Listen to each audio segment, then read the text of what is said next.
दोस्तों, चाणक्य कहते हैं कि जिस तरह से वृक्ष की जड़ें धरती के अंदर गहराई तक समाई हुई होती है, ठीक इसी तरह से हर इंसान के जीवन में कुछ न कुछ ऐसे रहस्य जरूर होते हैं जिसके बारे में दूसरों को ज्यादा पता नहीं होता है। शत्रु के ऐसे रहस्य के बारे में अगर हमें पता चल जाए तो युद्ध में ये हमारी सबसे बड़ी शक्ति बन सकती है। याद रखो कि युद्ध में विजय की प्राप्ति के लिए हमें शत्रु के उस बल के बारे में जरूर पता होनी चाहिए जो कि दिखता है, परंतु उतना ही महत्वपूर्ण है उस बल के बारे में जानना जो कि हमें नेत्रों से नहीं दिखता है। शत्रु के बारे में अधिक से अधिक जानकारी इकट्ठा करो, तभी उसके ऊपर आप अपना आधिपत्य स्थापित कर पाओगे।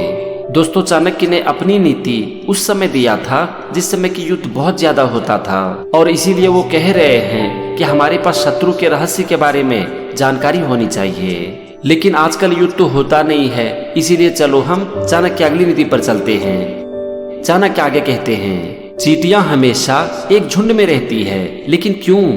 इसका सिर्फ एक कारण है कि वो एकता की शक्ति को पहचानती है, इसीलिए वो हमेशा संगठित होकर काम करती है। चाहे वो भोजन एकत्रित करना हो या फिर घर बनाना, वो हर काम को मिलजुल कर एक साथ करती है। और यही कारण है कि वो अत्यंत सूक्ष्म प्राणी होने के बावजूद भी विषम से विषम परिस्थिति में भी जीवित रहती है। इसी तरह अगर मनुष्य भी एकता की शक्ति को पहचान ले तो समस्याएं चाहे भूख प्यास की हो या फिर जीवन और मृत्यु की, विजय की संभावना बहुत बढ़ जाती है। आवश्यकता है सिर्फ एकता की शक्ति को पहचानने की। दोस्तों, आपने सुना होगा कि ऐसा कहा जाता है कि 1+1 मिलकर 2 नहीं होता बल्कि 11 हो जाता है। कहने का यहाँ पर मतलब है कि अगर 2 लोग एक साथ मिल जाए तो उनकी शक्ति बहुत ज्यादा हो जाती है, और इसे ही हम कहते हैं एकता की शक्ति। आज किसी भी इंसान ने अगर अपने जीवन में कुछ भी बड़ा किया है ना, तो एक बार आप देखने की कोशिश करो कि क्या उन्होंने उस काम को अकेले किया है। आप देखोगे कि उस काम के पीछे एक बड़ी टीम होती है। कोई भी इंसान किसी भी बड़े काम को अकेले नहीं कर सकता। हर इंसान को जरूरत होती है दूसरों की मदद की। जब किसी भी काम को कुछ लोग आपस में मिलकर करते हैं तो उस काम को वो बहुत ही अच्छे ढंग से कर पाते हैं, और यही है एकता की शक्ति। तो आप भी इस बात को याद रखो कि आप हर काम को अकेले नहीं कर सकते, आपको दूसरों की मदद की जरूरत पड़ेगी ही।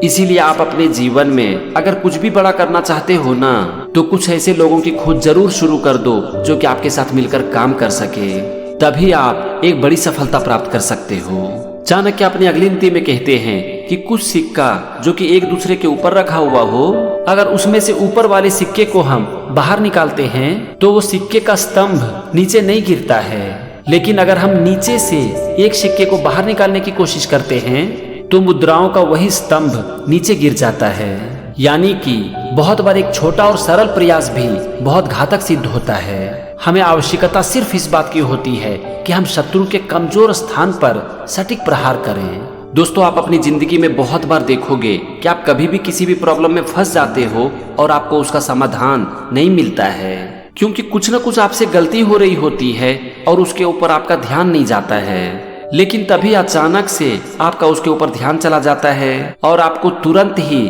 आपकी प्रॉब्लम का सॉल्यूशन मिल जाता है। बस जरूरत होती है हमें उस पॉइंट को खोजने की जहां से हमको हमारे प्रॉब्लम का सॉल्यूशन मिल सके। अगर वहां पर हमारा ध्यान चला जाता है ना, तो हमें तुरंत ही हमारे प्रॉब्लम का सॉल्यूशन मिल जाता है। इसीलिए आप अपने जीवन में अगर कभी भी किसी भी प्रॉब्लम में फंसो ना, तो देखने की कोशिश करो कि कुछ ऐसा तो नहीं है ना जहाँ पर मेरा ध्यान नहीं जा रहा है, और अगर हम उसे पकड़ लें तो हमें तुरंत ही अपने प्रॉब्लम का सॉल्यूशन मिल सकता है। बस उस पॉइंट को खोजने की कोशिश करो। आप देखोगे कि जैसे ही वहां पर आपका ध्यान जाता है, आपको तुरंत ही आपकी प्रॉब्लम का सॉल्यूशन मिल जाएगा। चाणक्य आगे कहते हैं कि राह में पड़ी धूल का कोई महत्व नहीं होता, पर यही धूल हमें जीवन में बहुत कुछ सिखाती है।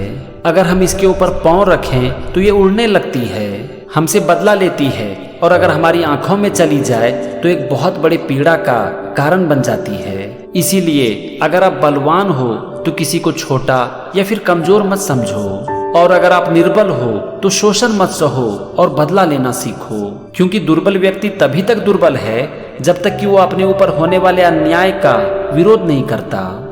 दोस्तों, आपने सुना होगा कि ऐसा कहा जाता है कि अत्याचार करना पाप है, लेकिन अत्याचार सहना उससे भी बड़ा पाप है। एक कमजोर व्यक्ति तभी तक कमजोर है जब तक कि वो खुद को कमजोर समझता है। वो अपने ऊपर होने वाले अत्याचार को चुपचाप सहन करता है और उसका विरोध नहीं करता। लेकिन अगर वो एक बार ठान लेना कि मैं किसी भी हालत में अत्याचार को नहीं सहूंगा, तो आप देखोगे कि उसके अंदर एक अजीब सी शक्ति आ जाती है। इसीलिए जरूरत होती है हमें अपने मन को मजबूत करने की, अपने ऊपर हो रहे अत्याचार का विरोध करने की, और अगर इससे बात ना बने तो बदला लेने की। चाणक्य आगे कहते हैं कि बहुत बार व्यक्ति को ऐसा घाव मिलता है जिससे कि वो समय रहते उबर नहीं पाता है, और धीरे धीरे वही घाव उसके अस्तित्व को मिटाता जाता है, तब तक जब तक कि वो घाव ठीक नहीं हो जाता। परंतु कई बार जब तक कि वो घाव ठीक होता है तब तक मनुष्य के अस्तित्व का ही नाश हो जाता है। इसीलिए इस तरह के घाव को समय रहते ठीक करना आवश्यक है, ताकि फिर से आप सशक्त होकर कवच की भांति अपने अस्तित्व की रक्षा कर सकें और जीवन के उतार चढ़ाव का सामना करने के लिए खुद को पूरी तरह से तैयार कर सकें।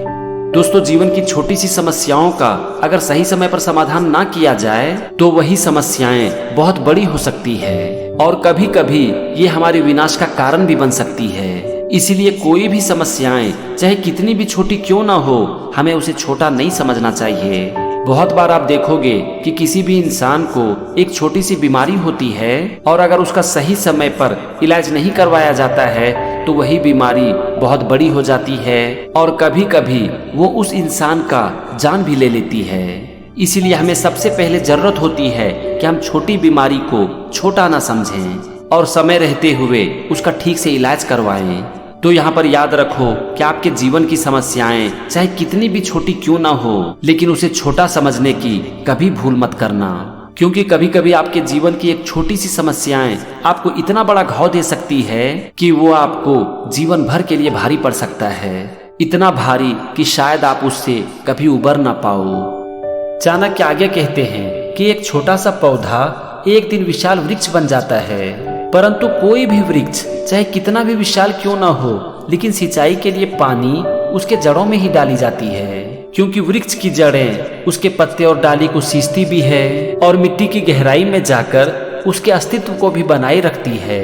इसीलिए हर मनुष्य को यह स्मरण रखना चाहिए कि जितना गहरा और दृढ़ उसका स्वयं के ऊपर विश्वास होगा, जितना निरंतर उसका प्रयास होगा, उतनी ही ऊंची उसकी सफलता की सीढ़ी भी होगी।